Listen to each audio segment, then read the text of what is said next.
ठीक है दोस्तों, आप जानते हैं कि पश्चिमी सभ्यता के पतन या पश्चिमी समाज के क्षरण को और भी ज्यादा निराशाजनक क्या बनाता है? ये बात कि ये सब इतनी तेजी से हुआ है कि आज भी हमारे बीच इतने सारे लोग, युवा लोग जिंदा हैं जो याद कर सकते हैं कि पहले के दिन कितने अच्छे हुआ करते थे। इस युवा जर्मन महिला की बात सुनिए।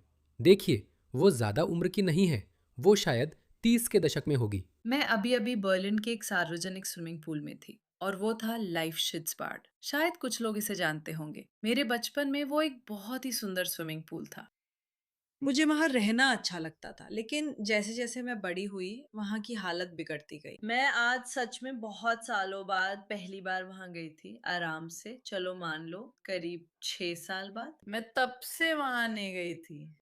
मैं आज सिर्फ बेटे के लिए वहां गई क्योंकि वो फिर से जाना चाहता था और आज फिर समझ आया कि मैं पहले क्यों नहीं गई थी। वहां के लोग बहुत भयानक हैं।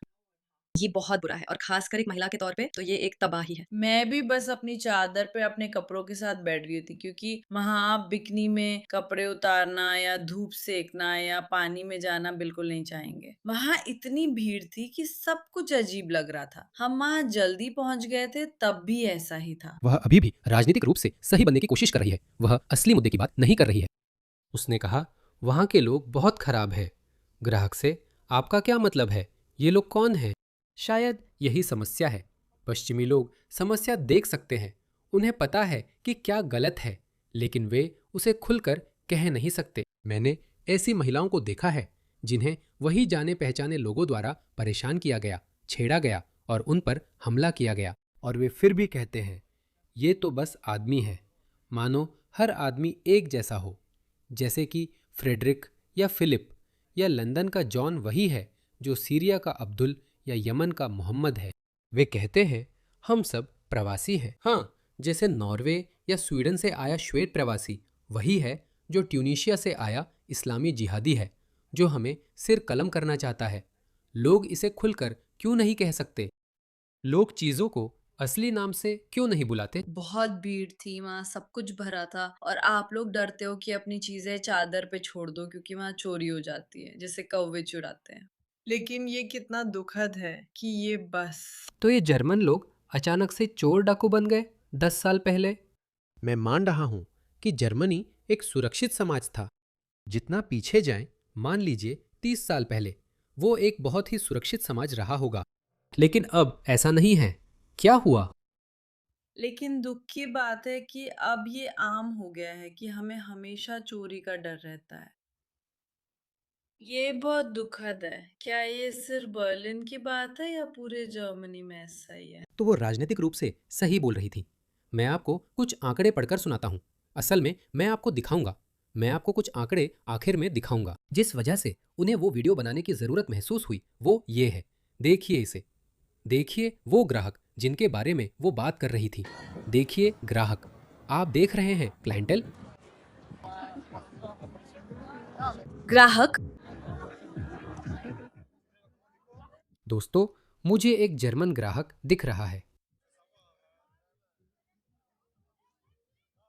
कुछ बहादुर जर्मन महिलाएं अब भी अपने ही जोखिम पर बिकिनी पहने हुए हैं। क्या आप जानना चाहेंगे यहाँ क्या हुआ? जर्मनी के आइस्टेड शहर के एक आउटडोर पूल में एक लड़की के साथ बलात्कार हुआ। एक बड़ा पुलिस ऑपरेशन शुरू किया गया। पुलिस ने कई उप सहारा अफ्रीकी पुरुषों की जानकारी दर्ज की। एक सूत्र ने पत्रकार रियल डिर्कसन को बताया, इसमें क्या गलत हो सकता है? बहुसांस्कृतिकता, इसकी बिक्री की बात। आपको डॉक्टर और इंजीनियर मिलने वाले हैं, लेकिन असल में आपको यही मिलता है। यही असलियत है।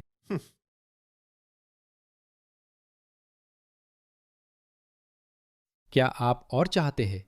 देखिए, साइगोन, पश्चिमी जर्मनी में युवा जर्मन लड़कियां सार्वजनिक बसों में रोज डर का सामना करती हैं। मैं एक पाकिस्तानी पूर्व मुस्लिम महिला को जानता हूं। वह जर्मनी में शरणार्थी हैं। वह असल में यूक्रेन में डॉक्टर थी और फिर यूक्रेन युद्ध हो गया। कई पाकिस्तानी उदारवादी पूर्व मुस्लिम नास्तिक महिलाएं जो यूक्रेन में थी अब यूरोप के अन्य हिस्सों में हैं। मैं एक महिला को जानता हूं। उसने बताया कि उसे मिस्र, मोरक्को, सीरिया के लोगों ने सार्वजनिक परिवहन में पीटा और थूका क्योंकि वो मुस्लिम दिखती थी पर मुस्लिमों जैसे कपड़े नहीं पहनती थी। एक महिला का गला घोटा गया था। एक और महिला जिसे मैं जानता हूँ वह पाकिस्तान से शरणार्थी है, एक असली शरणार्थी। वह नास्तिक है, पूर्व मुस्लिम है। उसका पीछा एक मध्य पूर्वी आदमी ने किया और वह बस से उतर गई और चलने लगी। मुझे नहीं पता वो कहाँ थी, पर वो कहीं जा रही थी। उसने बताया कि सुनसान जगह पहुंचते ही उसे लगा कोई उसका पीछा कर रहा है, तो उसे उसका चेहरा थोड़ा बहुत याद है। उसे उस आदमी का चेहरा थोड़ा बहुत याद था। वह चुपके से उसके पास आया, जल्दी से पकड़कर उसका गला दबाने लगा। उसने सोचा मुझे नहीं पता क्या हुआ। मैंने तस्वीरें देखी, उसके गले पर निशान थे। पुलिस ने कुछ नहीं किया, शायद वे व्यस्त थे। ये सिर्फ जर्मन महिलाओं के साथ नहीं, सबके साथ होता है। अगर आप मुस्लिम महिला दिखती हैं लेकिन उनकी नज़र में भड़काऊ कपड़े पहने हैं तो आप उनके लिए आसान शिकार है। अगर वो हिजाब पहनती तो उसे नहीं छूता। इन जर्मन महिलाओं की बात सुनिए। स्कूल जाते समय इन छात्राओं के साथ जो होता है वो बेहद भयावह है। हम खुद भी ऐसी परिस्थितियों में रह चुके हैं जहां नशे की हालत में लोगों ने छोटी छात्राओं और छात्रों को हिंसा की धमकी दी है। ऐसा अक्सर होता है जैसे कि फिर कल भी हुआ और किसी तरह तुम्हारे पास कोई रास्ता नहीं होता, तुम इससे बाहर नहीं निकल पाते। मैंने देखा है कि कुछ लोग कभी कभी रोते हुए बस से निकलते हैं। मुझे समझ नहीं आता वे बार बार लोग क्यों कहते हैं, मानो आप पहचान नहीं सकते। हाँ, वे कोई फ्रेडरिक जैसे लोग नहीं हैं। वे ना तो आम जर्मन है ना ही यूरोपियन। मैंने हाल ही में एक हेडलाइन पढ़ी थी, उसमें लिखा था कि एक जर्मन बदमाश फ्रेंचमैन ने जर्मन स्विमिंग पूल पर हमला किया, लेकिन कोई भी इसे सच नहीं मान रहा था। सब लोग कह रहे थे हाँ वे फ्रेंचमैन थे। वीडियो खत्म होते ही मैं वो ढूंढ लूंगा। सीगेन के एक माध्यमिक विद्यालय में सामने आया कि स्कूल बस में कई छात्र असहज रहते हैं। वयस्कों द्वारा हमला, गाली और धमकियां आम हैं। ये अलग अलग मामले नहीं हैं। ये सभी अलग थलग मामले नहीं हैं। मुझे WDR मीडिया हाउस के बारे में जानकारी नहीं है, ना ही ये वोक है या स्वतंत्र, ये भी नहीं पता। लेकिन कई लोग इसकी रिपोर्ट कर रहे हैं। ये अलग अलग मामले नहीं हैं। वयस्क, ये सब कोई अलग अलग मामले नहीं हैं। कुछ छात्राएं तो अब बस का इस्तेमाल ही नहीं करती और उदाहरण के लिए साइकिल से जाती हैं। जैसे इससे उनकी सुरक्षा हो जाएगी। अब वे साइकिल चला रही है। आपने ये कैसे होने दिया? आपने ऐसा कैसे होने दिया? साइकिल, बच्चों का सपना है कि उनके लिए एक अलग बस लाइन हो, सिर्फ उनके लिए। देखिए, इस वीडियो में दिखाया गया है कि जर्मनी में पिछले 4 दिनों में क्या हुआ। चाकू नीचे रखो। जर्मन पुलिस हैम्बर्ग के खेल मैदान में चाकूधारी संदिग्ध के पास पहुंचती है। आपके बच्चों को वहां खेलना चाहिए था। यूरोप। वाह, सिर्फ 10-15 सालों में समाज इतना बदल गया है कि पहले आप अपना मोबाइल फोन कैफे की टेबल पर छोड़कर 1 घंटे बाद भी वापस आते थे तो वो वहीं मिलता था, और अब हालात ऐसे हो गए हैं।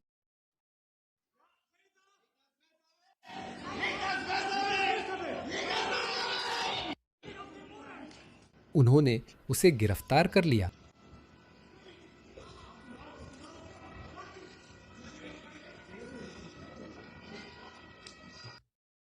यूरोपियन ऐसे नहीं रहना चाहिए, लेकिन हैम्बर्ग वामपंथी पार्टियों को वोट देने के लिए जाना जाता है।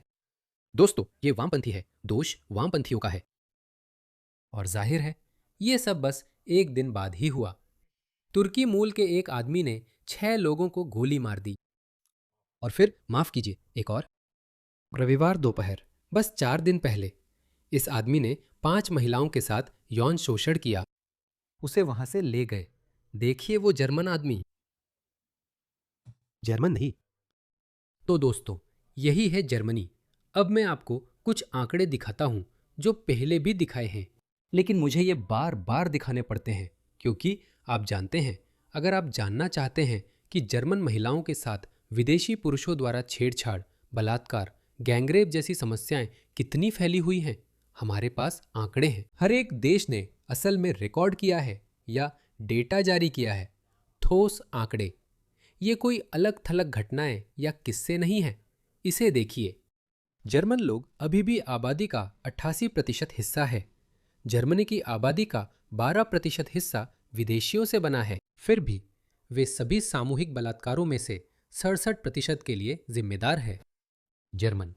अगर ये 12% लोग न होते तो 67% सामूहिक बलात्कार रातों रात गायब हो जाते। ये पूरी तरह खत्म नहीं होते, इसलिए वे आपको बार बार दिखाते हैं। हम उन्हें तीसरी दुनिया की आदिम संस्कृतियों से आए सैकड़ों प्रवासी पुरुषों के वीडियो फोटो दिखाते हैं, लेकिन वे सिर्फ एक श्वेत अपराधी की फोटो दिखाते हैं। यही असमानता है। 88% जर्मन केवल 33% अपराध करते हैं।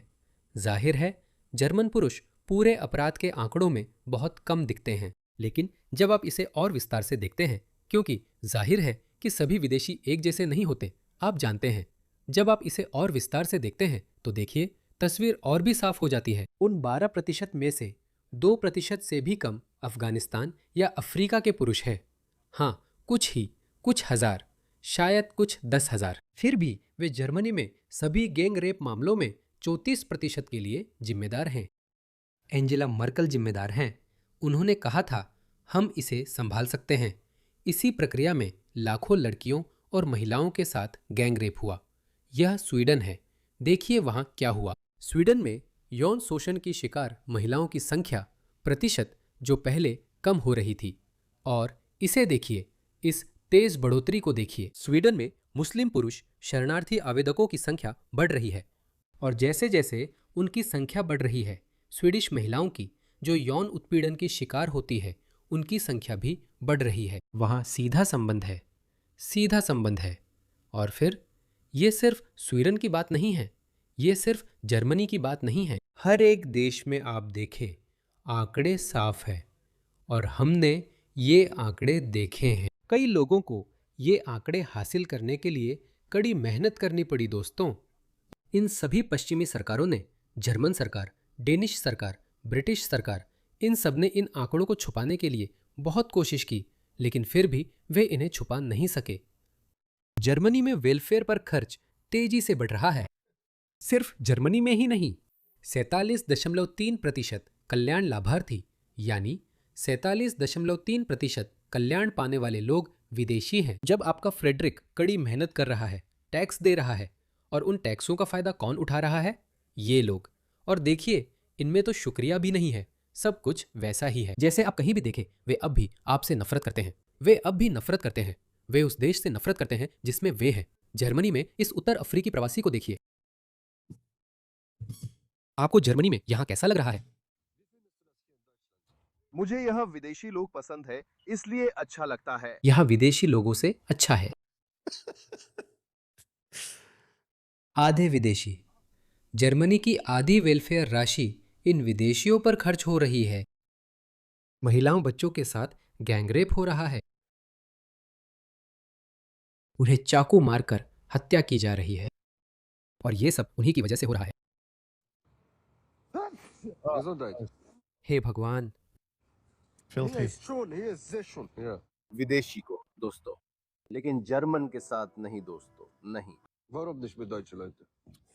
जर्मन लोग वैसे नहीं होते। मैं चिल्लाता हूँ, अरे ये पुलिस है। जर्मन पुलिस मेरे ऊपर पुलिस बुला लेती है। जर्मन लोग मेरे ऊपर पुलिस बुला लेते हैं। वाह, वे नहीं। अपनी हिम्मत दिखाओ।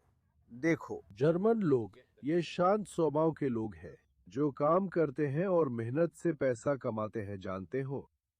और ये मुश्किल है जब एक वे यह दिखाने की कोशिश भी नहीं करते कि वे पीड़ित या डरे हुए हैं।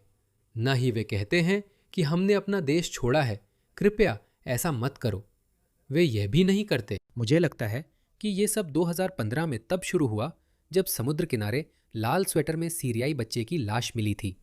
हम सब भावुक हो गए थे और सोचा था कि कुछ करना चाहिए। ये बड़ी ऐतिहासिक गलती थी। एंजेला मर्केल को जेल भेजना चाहिए। कई प्रवासी जर्मनी आते हैं और शायद कुछ गलत करते हैं, तब शायद स्थानीय लोग भी कभी कभी परेशान महसूस करते हैं। समझ रहे हो मैं क्या कहना चाहता हूँ? हाँ, इसका सिर्फ एक ही हल है, बड़े पैमाने पर निर्वासन। यही एकमात्र मानवीय समाधान है। इन लोगों की वापसी जरूरी है। इसके लिए काफी राजनीतिक इच्छा शक्ति चाहिए। आप सोचेंगे कि इतने अत्याचारों के बाद यह आसान होगा? लोगों को इन लोगों को बाहर निकालने का संकल्प लेने में ज्यादा समय नहीं लगना चाहिए, लेकिन हम ऐसा नहीं करते। वह ये वीडियो फिर से देखना चाहता हूं। यही वजह है कि हम इन लोगों को निर्वासित करने की राजनीतिक इच्छा शक्ति नहीं जुटा पाते। इसे देखिए। पश्चिमी समाजों या पश्चिमी संस्कृति में इतनी ज्यादा आत्मघृणा है, इसे देखिए। तो फ्रांस में कट्टरपंथी वामपंथी डिप्टी क्लेमांस गुएते ने स्वीकार किया कि प्रतिस्थापन योजना को लागू किया गया है। सफेद फ्रांसीसी लोग, आप लोग नस्लीय लड़ाई पहले ही हार चुके हैं। हर 3 में एक फ्रांसीसी प्रवासी मूल का है। अब आपको खुद का बचाव करने की जरूरत नहीं, वह फ्रांसीसी महिला है। कोई खुद के अंत का जश्न कैसे मना सकता है? मैं आपसे ये कह रही हूँ, असल में आप दया के पात्र हैं, क्योंकि यह एक लड़ाई है जो आप पहले ही हार चुकी है। आपने नस्लवादी विचारधारा की लड़ाई हार दी है। आज हर 3 में से एक फ्रांसीसी पहले से ही भारत से जुड़ा हुआ है। इसे देखिए, यह फ्रांस है। तो अपने आखिरी जीवन रक्षा संबंधी कानूनी प्रस्ताव वापस ले लीजिए, जिनका मकसद तथाकथित मूल फ्रांसीसियों को बचाना है। असल में तो आप गोरे फ्रांसीसियों की बात कर रहे हैं, क्योंकि आपकी बात का मतलब यही है। समस्या आप नहीं, आप उन लोगों का समर्थन नहीं करते जो अप्रवासी पृष्ठभूमि से आते हैं। ये मूर्ख ताली भी बजा रहे हैं। और आप लगातार अपनी सनद दिखाते रहते हैं। ये मूर्ख ताली बजा रहा है क्या? अगर ये लोग सच में तुम्हारे देश को सुंदर बना रहे होते, है ना?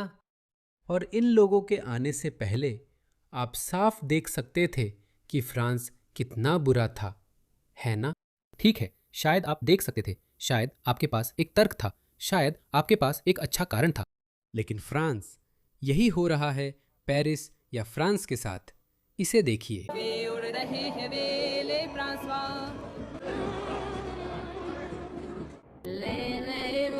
यह एक तीसरी दुनिया का कूड़ा घर बन गया है। ये कैसे अच्छी बात है? कैसे हो सकता है? क्या इन लोगों की आंखें नहीं हैं? क्या वे अपनी आंखों के सामने अपने देश के साथ क्या हो रहा है ये नहीं देख सकते? और ये लोग संसद में बैठे हैं। एक वीडियो था जो फ्रांस से आया था। अच्छा हुआ मुझे याद आ गया। याद है ये बच्चा लुइस? मैंने हाल ही में इस पर एक और वीडियो बनाया था। ये 14 साल का लड़का लुइस को कई दिनों तक बेरहमी से, क्रूरता से प्रताड़ित किया गया और फिर आखिरकार वही जाने पहचाने लोगों द्वारा मार दिया गया। ये वही है, ये उसकी माँ है। वो कह रही हैं कि अब शोक मनाने का समय नहीं है, ये युद्ध का समय है। हेनरी नोवाक के एक अभिभावक ने कहा, कृपया विभाजन न बढ़ाए, माफ कीजिए, ये आपके हाथ में नहीं है। ये वीडियो अभी आया है, लेकिन मैं पूरा वीडियो नहीं चलाऊंगा। मैं बस आपको बताने जा रहा हूं कि ये व्यक्ति क्या कह रहा है। तो ये व्यक्ति नकाबपोश है। मुझे लगता है कि आप शायद इसकी आवाज पहचान सकते हैं। मेरा मतलब है अधिकारी शायद पहचान सकते हैं। नहीं, वह वॉइस फिल्टर का इस्तेमाल कर रहा है, जो अच्छा है। तो ये व्यक्ति दावा कर रहा है, मैं बस उसका कहा हुआ संक्षेप में बता देता हूं। वह कह रहा है कि अब बहुत हो गया, हमें उठ खड़ा होना होगा। फ्रांस में 3 से 4 लाख कानून व्यवस्था से जुड़े अधिकारी हैं। पुलिस, अर्धसैनिक बल, सेना। मुझे नहीं पता उसने ये संख्या कैसे निकाली। शायद वह सही है। वो कह रहा है कि हम 10 लाख की ताकत है और जुटने को तैयार हैं। हम पहले से कह रहे थे कि ऐसा होगा, किसी न किसी दिन ऐसा कुछ होने ही वाला है। हम अर्धसैनिक बलों को देखेंगे या हम गुरिल्ला बलों को देखेंगे, हम उन्हें देखेंगे। ये कैसे होगा? इसका रोड मैप पहले से ही मौजूद है। देखिए, हम देख रहे हैं कि क्या हो रहा है। मैंने कल एक वीडियो देखा जिसमें एक स्पेनिश समुद्र तट पर 4 या 5 उत्तर अफ्रीकी पुरुष समुद्र तट पर लेटे थे, अपने गुप्तांग बाहर निकाले हुए और हस्तमैथुन कर रहे थे। साधारण स्पेनिश महिलाएं वहां से गुजर रही थी और वे उन्हें अश्लील इशारे कर रहे थे। यह कब तक चलेगा? ये लोग रूढ़िवादी समाजों से हैं, इसलिए अपनी सीमाएं जानते हैं। वे अपनी महिलाओं के सामने ऐसा नहीं करेंगे क्योंकि जानते हैं कि क्या हो सकता है। लेकिन वे पश्चिम में आकर ऐसा करते हैं, जिससे पता चलता है कि वे पश्चिमी लोगों को कैसे देखते हैं। पुरुषों की एक मौन बहुमत है। ब्रिटेन में 6 मिलियन सक्षम श्वेत पुरुष हैं। फ्रांस और जर्मनी में भी संख्या यही होगी। और मैं ये नहीं कह रहा हूं, मैं किसी भी चीज़ के लिए प्रोत्साहित नहीं कर रहा हूं, मैं कोई सुझाव नहीं दे रहा हूं, लेकिन मैं इतिहास का छात्र हूं। मैं कह रहा हूं, ये टिकाऊ नहीं है। किसी दिन कुछ होगा, तब सरकार सख्ती करेगी और इन देशों में गृह युद्ध शुरू हो जाएगा, क्योंकि वे बेहतर होंगे। मैंने आपको एक ब्रिटिश आदमी का वीडियो दिखाया था। उसने चेहरा नहीं छुपाया और वही बात कही। उसने वेबसाइट बनाकर कहा, हर सक्षम ब्रिटिश इंग्लिश आदमी साइन अप करो, हम जुटने वाले हैं। मुझे नहीं पता वे उसके साथ क्या करेंगे, लेकिन यह शुरू हो चुका है। सरकार उस पर कैसे सख्ती करेगी मुझे नहीं पता। सरकार जितनी सख्ती करेगी ये लोग उतने ही अपने निशान छिपाने में कुशल हो जाएंगे। तो सरकार के पास, हमारी सभी सरकारों के पास इसे पलटने का विकल्प है। शबाना महमूद असल में शरण मांगने की पूरी प्रक्रिया को वैध बना रही है। असल में वे और भी ज्यादा जोर दे रहे हैं क्योंकि उन्हें लोगों की परवाह नहीं है। वे लोगों की बात नहीं सुन रहे हैं। उन्हें लोगों की कोई चिंता नहीं है। वे अपनी ही योजनाओं, अपनी ही विचारधाराओं से प्रेरित हैं। वे अपनी वैचारिक हठधर्मिता से इतने अंधे हैं कि हमारे देशों को अराजकता और गृहयुद्ध में झोंकने को तैयार हैं। मुझे नहीं पता ऑस्ट्रेलिया के साथ क्या होगा। एंथनी एल्बनीज उन्हीं लोगों के प्रतिनिधि हैं जिन्होंने यूरोप को बर्बाद किया। वही लोग, वही सोच है। आगे बहुत दिलचस्प समय आने वाला है दोस्तों।